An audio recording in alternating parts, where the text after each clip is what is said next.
Hello, welcome to the first episode of the Lost and Found podcast. I know that some of you are aware that I've had a website for the last 5 years called Lost and Found Blogs, where I would research and write about lesser known missing persons cases. I am now putting some of those articles in podcast form in hopes of getting even more attention for these tragic stories. When I first decided to start this podcast, I knew what I wanted my first episode to be on, and that was a story we're going to talk about today. This is unfortunately a little-known missing person case, and if it wasn't for the show Unsolved Mysteries, hardly anyone would have even heard about it. But on a cold night in Pennsylvania in 1987, something terrible happened that to this day is still unexplained and unsolved. There are so many layers to this mystery and a lot to unpack, so let's get started. Let's talk about Dale Kerstetter.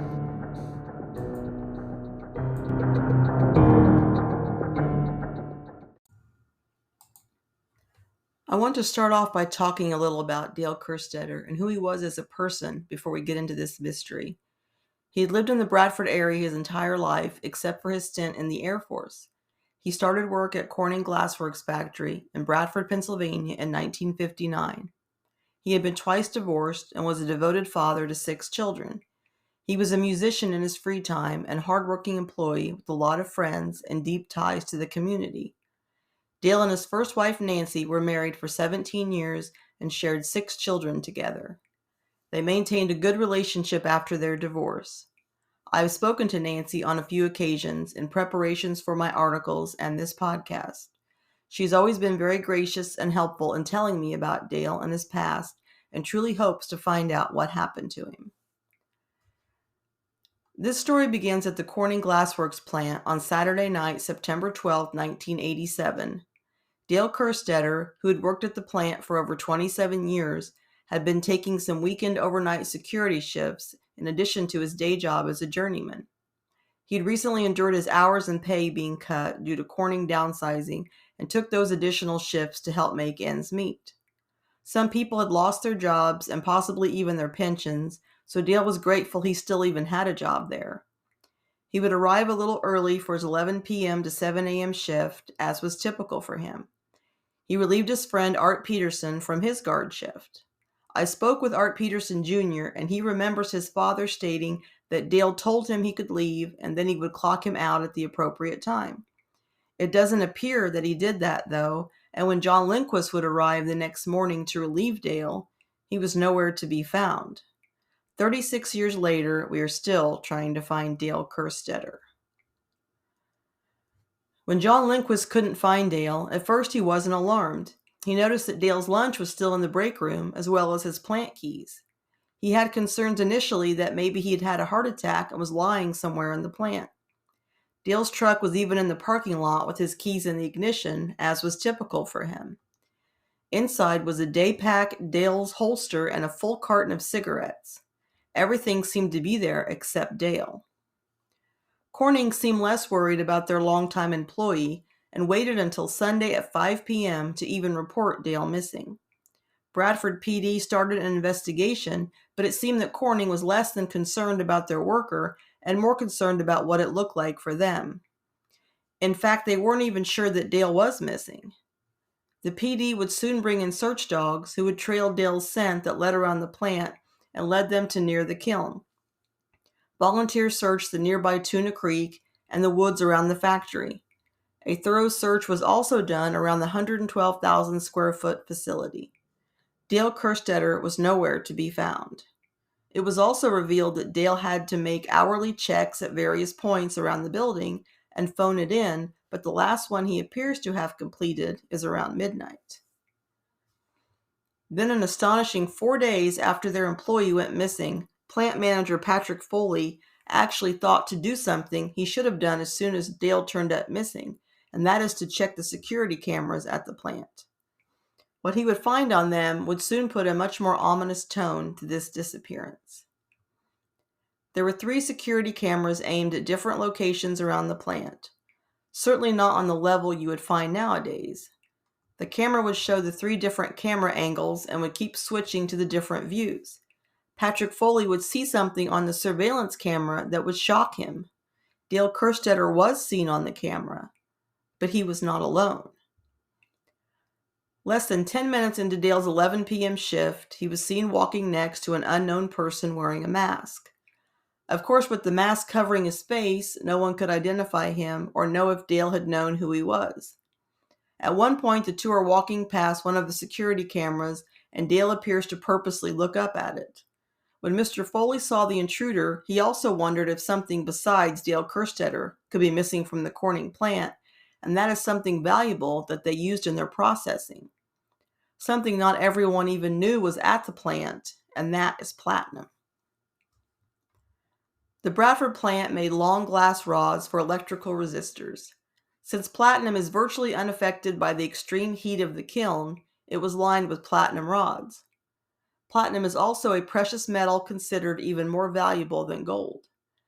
When Patrick Foley saw the surveillance, he then checked the kiln and his suspicions were confirmed. The platinum that lined the furnace had been removed. The police continued to review the surveillance footage. Dale and the masked man walk into another area of the plant, and after that, Dale is no longer seen on the surveillance tape. The intruder continues to move about the building, eventually heading to the kiln area. He is then seen with what looks like a platinum rod. Finally, the intruder takes a hand truck and emerges dragging a bag, and is then seen seeming to leave the factory with the bag on the hand truck. It does appear that the stranger and Dale were communicating, but without knowing who it was, it is impossible to know whether he knew him.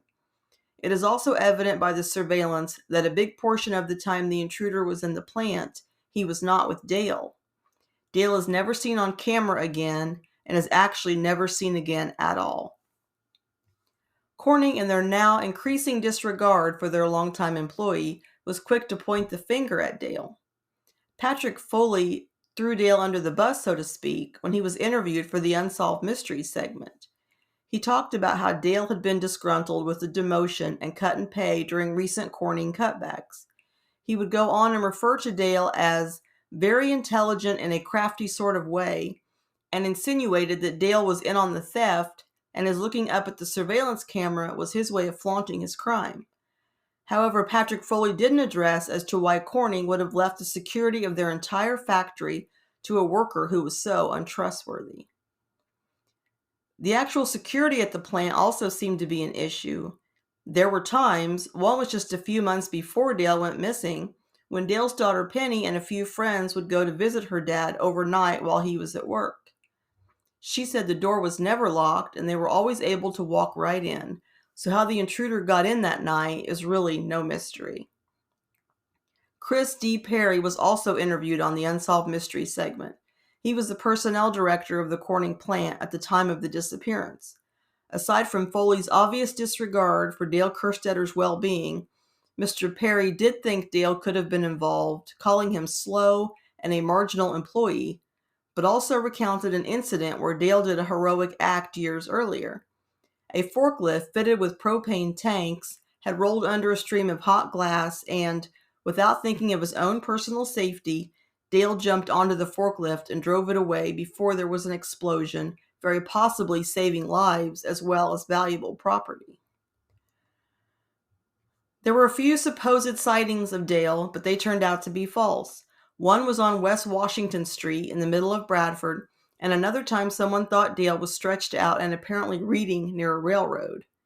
There was a headless, handless body, thought to have been partially eaten by alligators, discovered in Florida that was checked out and possibly tied to Dale because of similar screws that Dale had had put in during a past surgery. After comparing the remains to Dale's x-rays, it was determined to not be him. There was even a story on the internet concerning a deceased, unidentified man in an article that some people are convinced was Dale. This man was found after being hit by a train September 22, 1987, just 10 days after Dale went missing. The only problem is the man was found in the country of Norway. This man is thought to not originally be from Norway and does have a slight resemblance to Dale, but after viewing the photo of the deceased man, the family is positive it is not Dale. That man is still unidentified. Now, as far as the masked intruder, it is very possible they were a past, or even current at the time, employee, as this person seemed to have some familiarity in the plant and how to get the platinum out efficiently. The area of the kiln was not well lit, and they seemingly knew where the tools were kept to be used in the theft. At one point, Dale and the intruder are walking close together awkwardly, with the unknown man a bit behind Dale. His hand is not visible and appears to be behind Dale's back, so there is speculation that he may have had a gun on him. Dale did always carry his .22 handgun with him when he worked as a security guard. He told his daughter Penny in the months before he went missing he would not be without it when patrolling the large factory alone. Of course, the gun is the one thing that went missing with Dale. Could Dale have been threatened with his own gun? Another thing that is puzzling is that Dale is only seen briefly at the beginning of the video, and after that the masked intruder is alone. Where is Dale? Has he been incapacitated, or is he alive and well and just out of camera range? There were no signs of a struggle or blood found anywhere in the plant, nor was there any evidence of a gun being fired. It says that the intruder appeared only a few minutes after Dale's shift began, so I'm estimating a little after 11 p.m., but if Dale did his last check-in at midnight, him and the intruder were at the plant together for a short period of time with no harm done to Dale initially anyway. The Unsolved Mysteries reenactment of Dale looking at the camera is one of those images that just stays with you, very haunting and disturbing. Is it Dale alerting people to what was happening, or flaunting the theft that he was complicit in? By far the most unsettling part of the surveillance footage, in my opinion, is towards the end when the intruder is seen pushing a large heavy bag on a hand truck. Considering Corning claims the theft of the platinum was valued at $250,000, and doing some research on the price of platinum in 1987, I estimated the stolen platinum only weighed somewhere around 26 pounds. It was certainly light enough for a large adult to carry without the need of a hand truck. Add that to the fact that Dale was not seen on camera during the actual theft, and that he was only 5 feet 4 inches tall, it makes one wonder if Dale could have been concealed in that large bag along with the platinum. I was able to speak by phone to retired Pennsylvania State Trooper Max Bezak a few years ago in preparation for my first article, and reconnected with him again recently. He was interviewed on Unsolved Mysteries as well. In fact, he was the one who contacted the show and requested Dale's case be featured. He was very pleasant and willing to answer any questions I had. However, being long since retired and now 80, memories fade. He said that the state police were called in a few weeks after Dale went missing, so they were at somewhat of a disadvantage in that regard. To this day, he still has no idea what happened to Dale or whether he was in on the theft. I did ask him his thoughts about the speculation of Dale possibly having been put in the furnace. He said that Patrick Foley told him that the furnace hadn't been used for a few weeks prior to the disappearance, so there's no way that could have been the case. Plus, if the furnace were fired up, the thief couldn't have stolen the platinum because it was in the furnace. Dale's disappearance is always a case that has stayed with Trooper Bezak, and he would love for it to be solved one day so that Penny and her family could finally have some answers. I also want to address something that is often mentioned in regards to this case.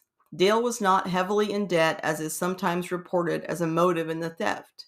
Dale had a trailer and truck payment, and possibly a little behind in some small debts, but between his full-time job, $5,000 in his savings account, stock in Corning, and a 401k, Dale had more than enough money to pay off all his debts, so he wasn't in a financial bind as some would have you believe.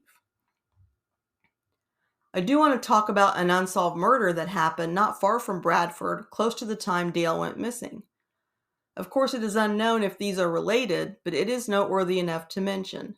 On August 20th, 1987, about 3 weeks before Dale went missing, Paul Michael Mickey Buck was shot to death after his shift was over near the guard station of his job at Motion Control Industries. The crime occurred in Ridgeway, Pennsylvania, just about 45 minutes from Bradford. He was shot around 11 p.m., which is roughly the time the intruder was entering Corning the night Dale went missing. His case is still unsolved to this day. Dale did have a lot of friends. There was one friend in particular who always seemed to have an ample amount of money and not a clear explanation of how he obtained it, which some did question initially. He did move to Florida in the months before Dale went missing, and police did interview him, but ultimately he wasn't thought to be involved in the theft or disappearance. Dale's daughter Penny did reach out to him in recent years, and although in failing health, he was nice enough to speak with her about his friend Dale. He did tell her that he thinks Dale was deceived. He said that he had overheard an employee of his named Ollie, who has since passed away, and Dale, while out drinking, talking about how easy it would be to steal platinum from the plant. He thinks that they had worked out some kind of arrangement and that Dale was double-crossed by Ollie and killed and put down a 6,000-foot gas well. The Bradford PD did also make mention of a young man who, a few years ago, did say that he knew where Dale's body was and it was down a gas well. The specific area he mentioned was only a few miles from the Corning plant, so it bears investigating. In fact, Bradford PD still considers the case open and are looking into doing a search of the wells in the area he mentioned in hopes of finding Dale. I do want to point out, though, that the man could have only been trying to get a better deal, as he was in jail when he mentioned this and has since passed away. Dale's friends and fellow employees were baffled as well as everyone else. They didn't think Dale would be involved in something illegal. Some felt more strongly than others, and some stated that if he did do it, they hoped he would get away with it.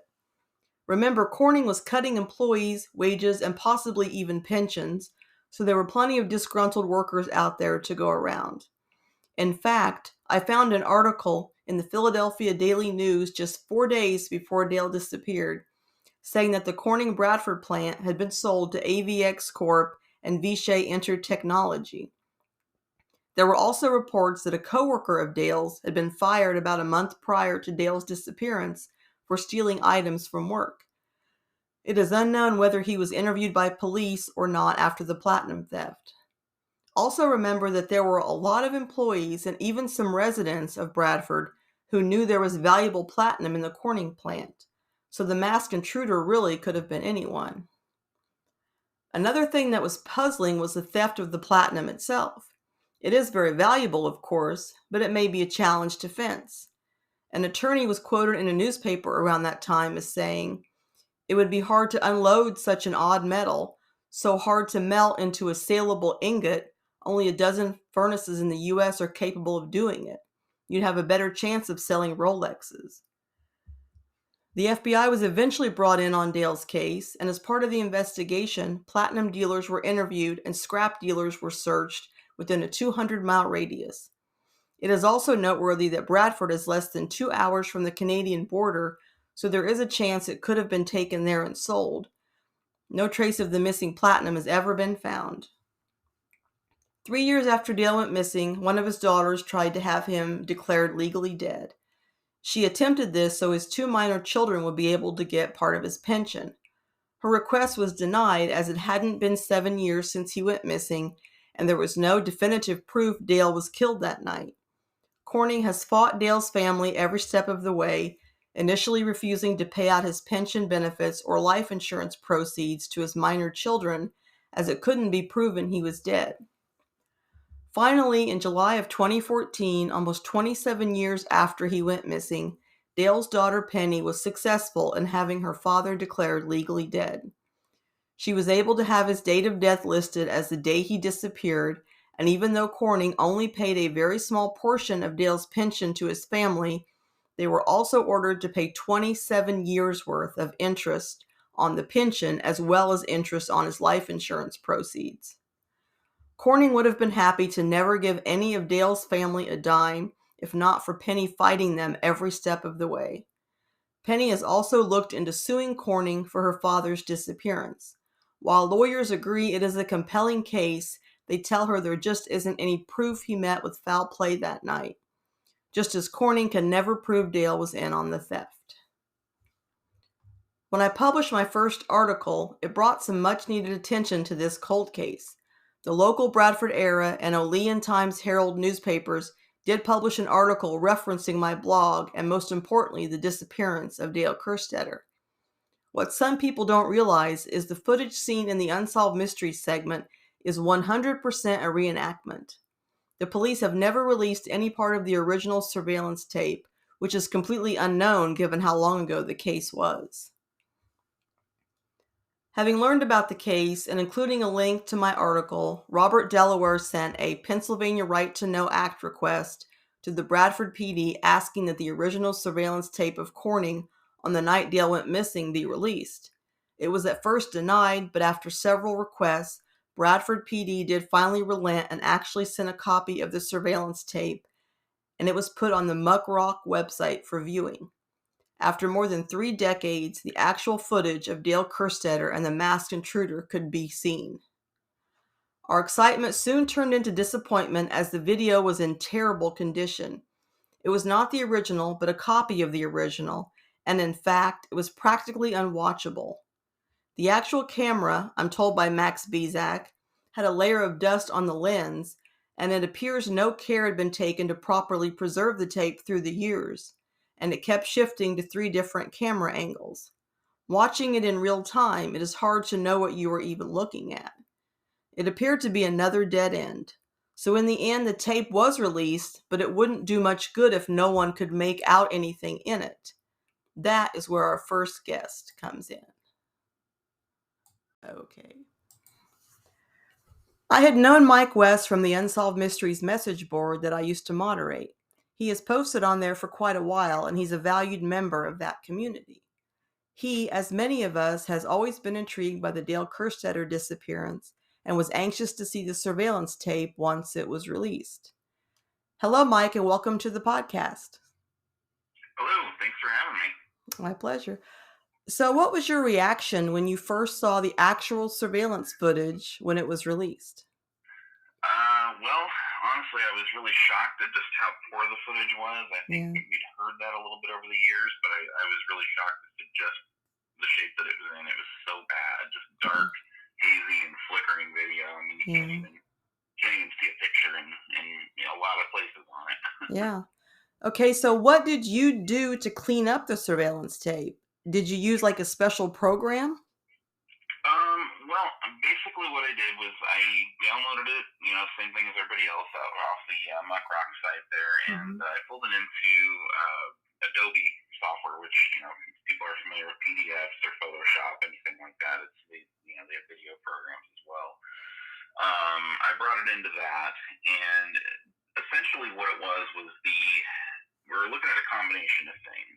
The video was very deteriorated, which generally videotapes are expected to have a video or a time life of about 25 years or so, depending on how they're kept, or shelf life, I should say.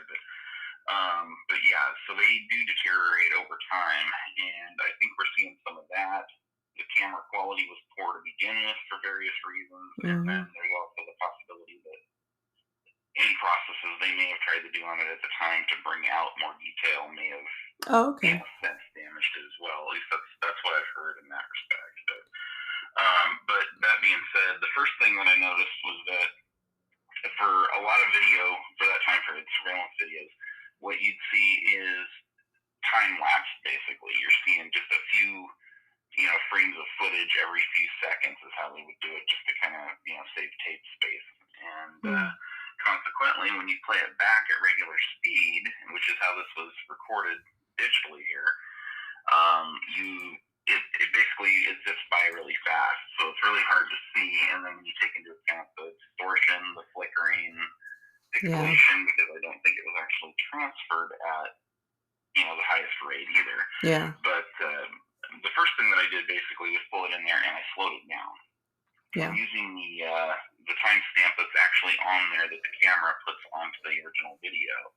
I use that as kind of a baseline to slow it down, so you could say, okay, so there's an hour of time from this point to this point. Slow it down to the point where that actually matches, and then you can watch the video in real time. So it ends up being about 3 hours long. But the video as it's released is, I believe, 58 minutes, if I remember correctly. Oh, wow. Yeah, so slowed down, you're looking at about 3 times that, and that was a lot easier to sit and watch, even with the flickering and such going on. So from there, I brought it in, I kind of adjusted the contrast, brightness. So not so much cleaning up as much as I did just slowing it down and just sort of adjusting it to be able to be a little more watchable. Now, that being said, I did run it through to kind of sharpen the image a little bit too, but to be honest, I don't think it had much effect. I think it Yeah. was more or less the slowing down of it, and then the contrast was really a big deal. So. How long would you estimate that you spent doing that? Oh, geez, probably a good 2 months.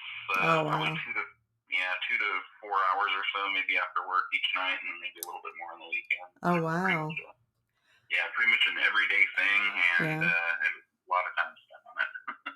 You have come to sort of a surprising possibility once you started to clean it up. Of course, this is just your opinion based on what you're seeing, but tell our listeners what you think and why. Well, once it was played back in real time, there you could see the movements a lot more distinctly. Hmm. And one thing that surprised me, we'd never heard this, but you actually see Dale slightly earlier than what they mentioned, like on Unsolved Mysteries or pretty much Oh. anywhere else on this.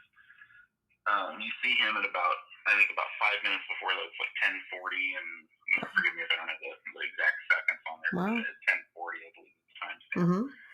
And he comes out and just emerges on camera for just a minute, and then the camera switches views, and he's basically disappears after that.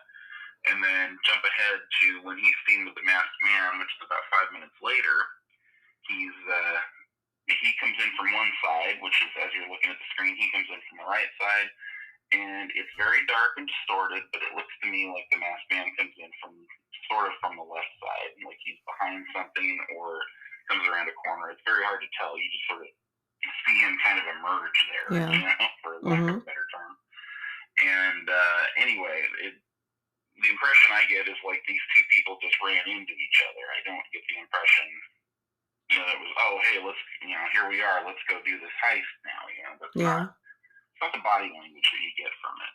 But the two of them meet there, and then they'll walk towards the camera, which is what we've seen over time with the Unsolved Mysteries reenactment that's commonly thought of as being the actual video, which of course it isn't. They walk towards the camera and then walk out of picture. And that's really the last time you see Dale on there at all. From there, you see the masked man, of course, at the tank, or the kiln, I heard it referred to both. Mm-hmm. And you see him back and forth there quite a bit.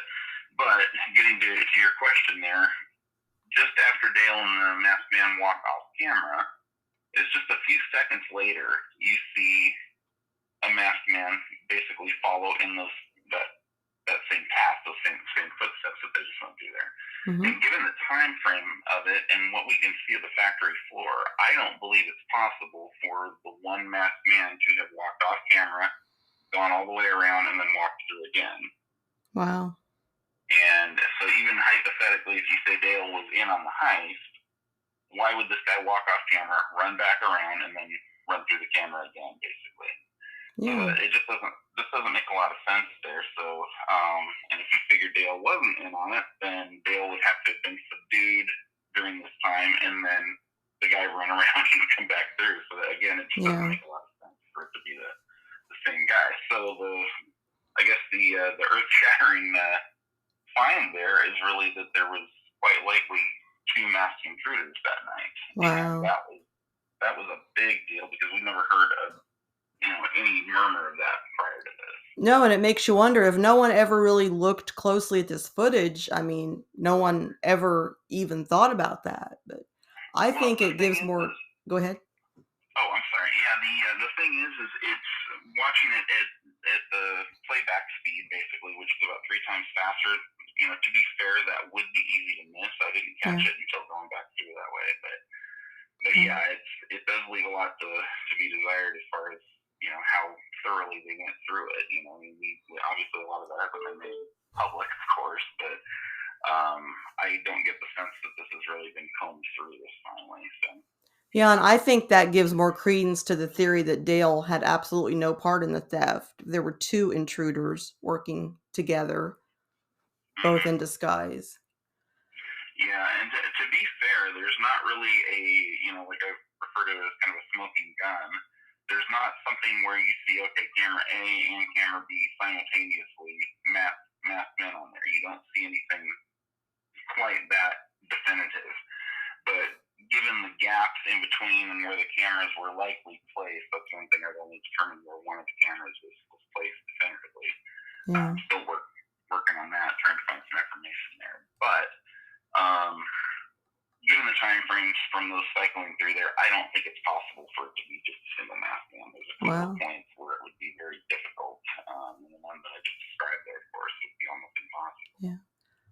Okay, so since you've slowed it down for the first time, we have a better idea of the time frame of when and how long the intruder was in the plant. So who first appears on camera, Dale or the masked man? And what time was this? Well, due to the distortion, you see some kind of hazy images, and with the flickering and the digitizing and so on, there's some pixelation that can happen that really make it hard to tell 100% in some spots if I'm seeing something or not when I go back and look through it. So I have, points noted on there that it may be this, maybe that, may just be a trick of the light. But the first point when I noted Dale being on camera there at about 10:40, that's when that's the first real definitive time that I've caught on there. Everything else is a bit of a question mark on there. So you see a shape or something that may be kind of human shaped, but it's hard to tell just given the distortion. What does it appear that Dale and the intruder did together, and do you know how long they were together based on the timestamps? From what we're seeing on there, literally just seconds. And as I said before there, it kind of looks like they sort of ran into each other, and then they walked towards the camera and then out of view. And that's it, basically. We're talking about just a few seconds. So what time was Dale last seen on camera? At 10:46, I believe, was the timestamp there. Yeah. And then, in your estimation, how much longer did the intruder or intruders stay in the plant? The last thing I have clearly is just before 2 a.m. Oh, wow. So that was quite a while. And what's the last footage that you see of the intruder? In the hallway. And that's one thing to note, too. Is anybody familiar with the Unsolved Mysteries segment?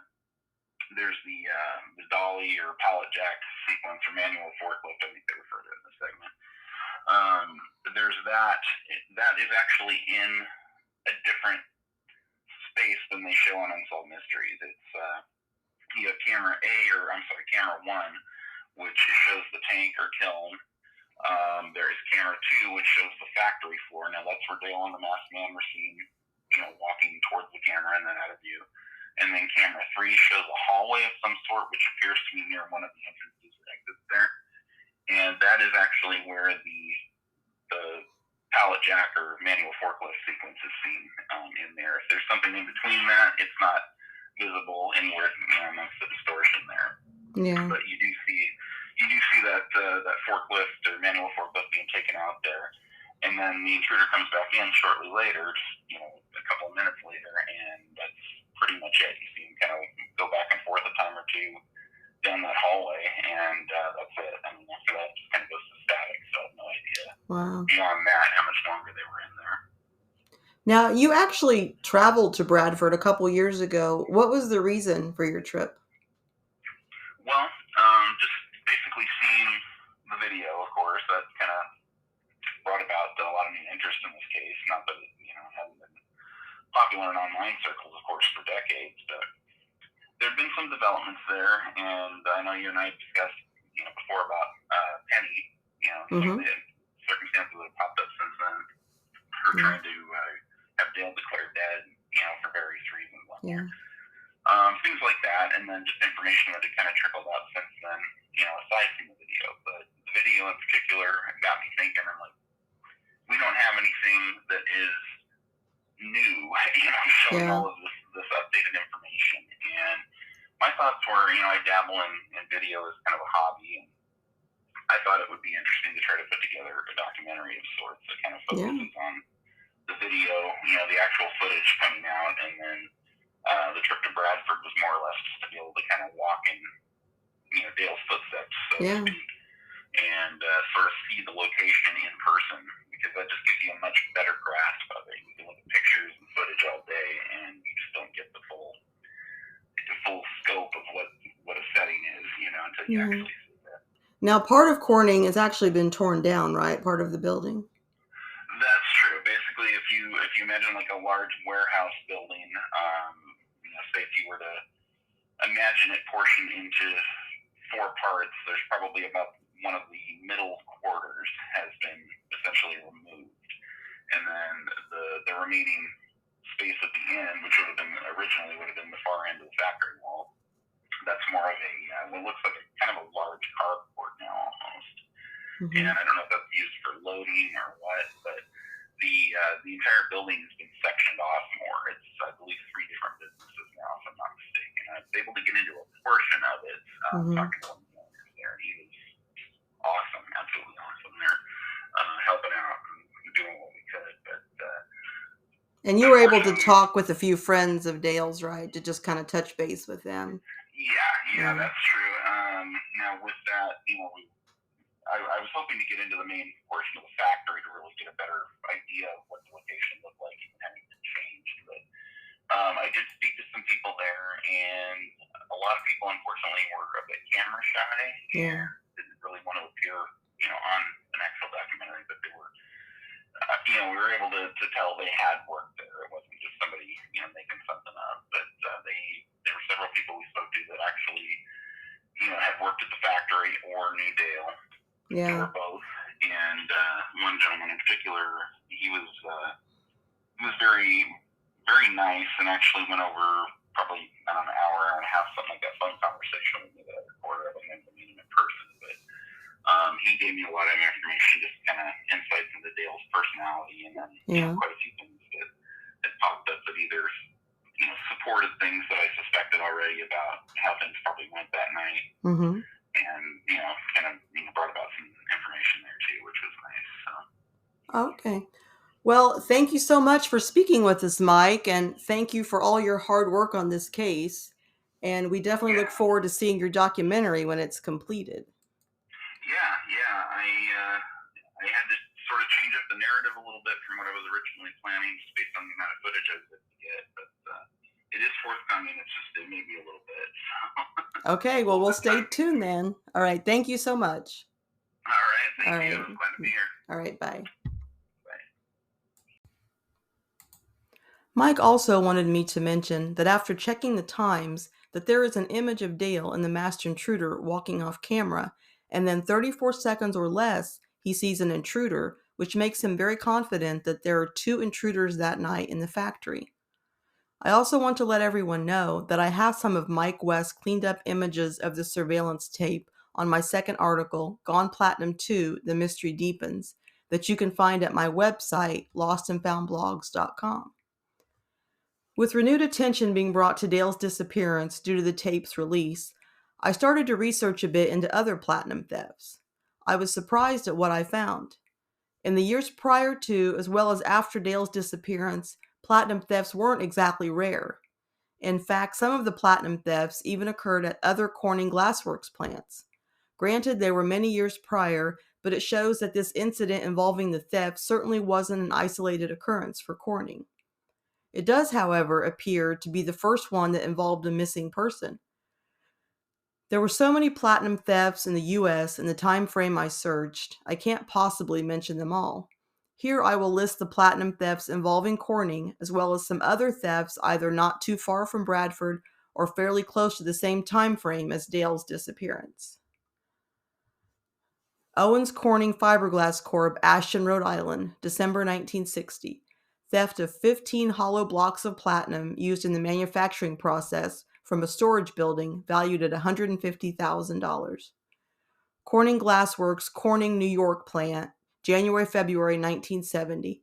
4 men charged with theft and interstate transportation of stolen property stole $6,000 worth of platinum, transported it to Mansfield, then later sold in Elmira.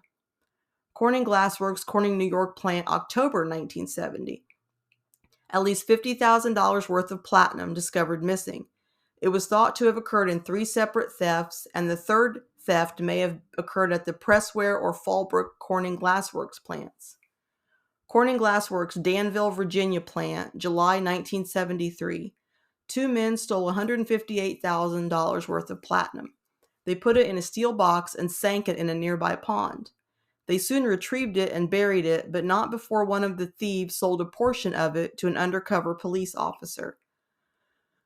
Lancaster Metal Science Corp., East Petersburg, Pennsylvania, January 1980.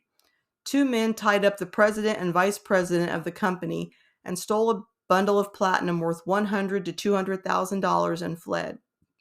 There would eventually be 7 men charged with the platinum theft conspiracy ring when one of the guilty alerted the FBI because he wasn't happy with his cut of the Lancaster platinum robbery take. Texas Instruments plant, Dallas, Texas, December 1980. It was discovered that $350,000 worth of gold and platinum was stolen from the plant.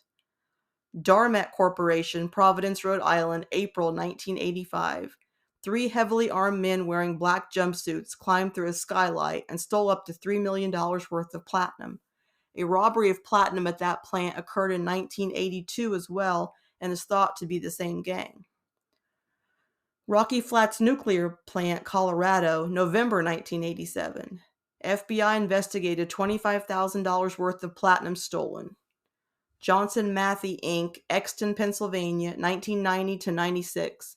A platinum theft ring was discovered, leading to the arrest of 7 people who had stolen more than $2.5 million of platinum from 1990 to 96 at the plant. 3 of the employees stole the platinum and melted it down and gave it to others who sold it. In October of 1991, someone tried to sell 75 pounds, approximately $500,000 worth of platinum, to a pawn shop in Columbus, Ohio. The pawnbroker noticed it had Department of Energy stamped on the metal, indicating it was federal government property. He then contacted the FBI, who believes it came from one of 3 nuclear facilities in Oak Ridge, Tennessee. I also want to mention another Corning platinum theft that I recently discovered. This was much after Dale's disappearance in 2003, but there are some interesting similarities. The Corning Asahi plant in College Township, Pennsylvania, announces on April 15th that it would close by the end of June, putting 1,000 employees out of work. About 3 weeks later, they report the theft of platinum rods, possibly totaling about $19,000, but Corning refused to give an exact dollar amount of the theft. I do want to point out that it doesn't appear platinum was as difficult to fence as once believed if you knew where to go. Most of the thefts listed above, unless arrests happened right away, had sold the stolen platinum to various places such as scrap metal dealers and even a bookstore. I also want to mention a man named Benjamin Woos. He was one of the people implicated in the Lancaster metals theft in Pennsylvania in the early 80s. Woos was from Steubenville, Ohio, which is located just a few hours away from Bradford. He was thought to be a fence for the platinum stolen. He was charged in the platinum theft ring, but his trial ended in a hung jury. Just something to ponder and an example of how easy platinum apparently is to sell to the right buyer.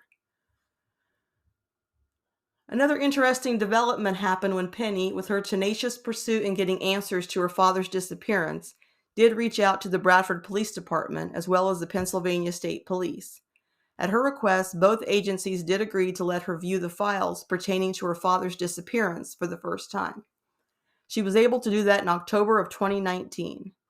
I wish I could say the files put Corning in a more favorable light, but the opposite happened. Corning just didn't act like a company who had lost a valued employee to mysterious circumstances. They acted like a company that had a very valuable commodity stolen. That's it. In fact, according to the police records, the reason Patrick Foley gave for waiting 10 hours to even call the police and report a missing employee is he figured Dale had left during his shift to go drinking. Let that sink in for a minute. He thought a 27-year valued employee who was not only employed by Corning, but was even trusted in a guard capacity to keep the building secure in the off hours, left during his shift to go on a bender. Foley even claims he called Dale's usual watering holes that day to see if he was there, but it would have been early Sunday and they wouldn't have even been open. Remember also that Dale's truck was there even when Dale wasn't, so he would have had to walk to the bars late at night or get a ride. It appears that Patrick Foley's main goal was to cover his employer and make Corning and even himself out to be the victim. There were even some newspaper articles printed a week after the disappearance that mentioned the platinum theft, but nothing at all about an employee being missing. It was as if Dale's disappearance meant absolutely nothing to Corning. When the state police were brought in and started investigating, they were contacted by the Ohio State Police in reference to a few platinum thefts that took place in their state not long from the time when Dale went missing. According to the files, one of the platinum thefts even involved a missing guard, but I haven't been able to find the actual incident mentioned. I also want to mention that Penny requested copies of her father's complete file from the Bradford PD as well as the Pennsylvania State Police, but she was turned down, citing it still being an open case. Another unfortunate fact was discovered when Penny viewed the police files. After Dale discovered was to be missing, there was a backpack and gun holster found in his truck. The backpack that was found has been brought into question. His family isn't necessarily saying the backpack wasn't Dale's, but none of them had any knowledge or memory of him ever owning one. The backpack wasn't brought into the plant that night, by Dale anyway, and it was briefly referenced in the police report by the Bradford Township Police, but no one knows what happened to it. Dale's holster is missing as well. It appears the holster or backpack weren't taken in as evidence by the police, and there was no reference anywhere of what was in the backpack, if it was even checked. The family members that retrieved Dale's truck from the impound lot are adamant they don't remember seeing the backpack or holster in the truck. I also want to add that it's pretty evident by the surveillance tape that the intruder is seen wearing a backpack when he is by the kiln. Could the backpack seen in Dale's truck have belonged to the intruder? Speaking of the intruder, I also want to add that Penny was able to view a pretty clear photo of the masked intruder at the kiln in the police files, and is absolutely positive, judging by the height and build, it was not her father. There doesn't appear to be any evidence collected right after the disappearance except for the surveillance tape. Sadly, it doesn't seem that much thought was given to Dale being a missing person in the days right after he went missing by the Bradford Township PD. By the things that weren't done, it appears he was more viewed like a thief on the run. Also noteworthy is that in 2019, Penny was able to speak with a man who had known her father since they were in junior high and actually worked with Dale the entire 27 years he was at Corning. He was then 82 and couldn't remember a lot of specific details, but I think it's important to mention what he did remember. He found the accusation that Patrick Foley put forth that Dale would leave work during his shift to go drinking absolutely ridiculous. He said everyone knew that Dale did like to drink in his off hours, but would never, and had never, came to work drunk, and in his opinion would never leave work to drink. He also did remember Corning showing himself and his coworkers the surveillance tape, but as seems to be the case, only showed them the brief portion with the intruder and Dale. This coworker also worked some shifts as a security guard and does seem to remember having to check in hourly at different areas of the plant, either via a key or time card. I bring this up because it was reported that Dale hadn't checked in at the plant since midnight the night he went missing, but Corning apparently wasn't keeping track of that. He doesn't believe that all of the platinum was cut out of the kiln, just a portion. He also informed Penny that the platinum used in the kiln was a much higher quality and therefore more valuable than the platinum used in making jewelry.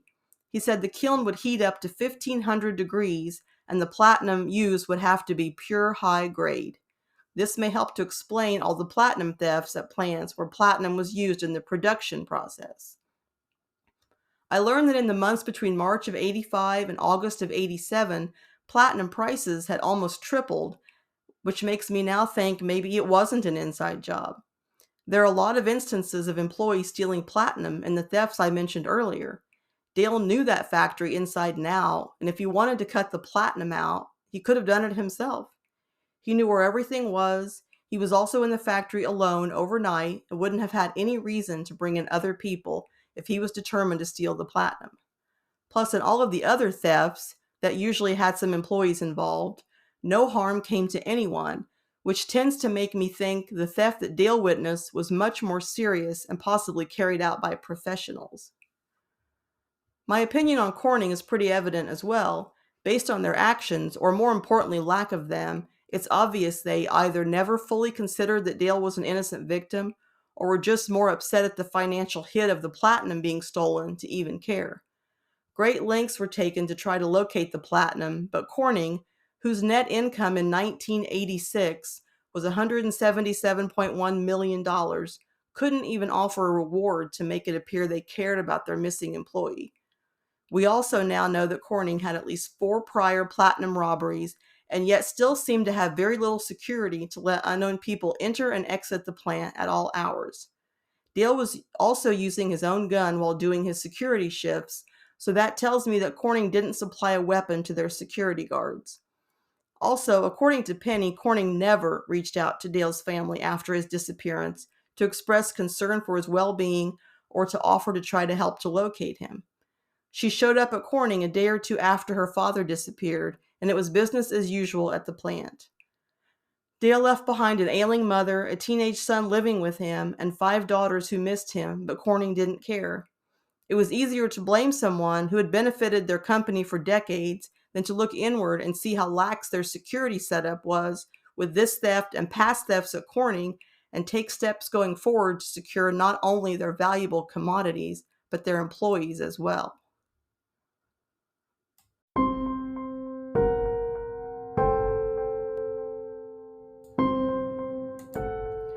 There is still a lot of information to go over in this mysterious disappearance.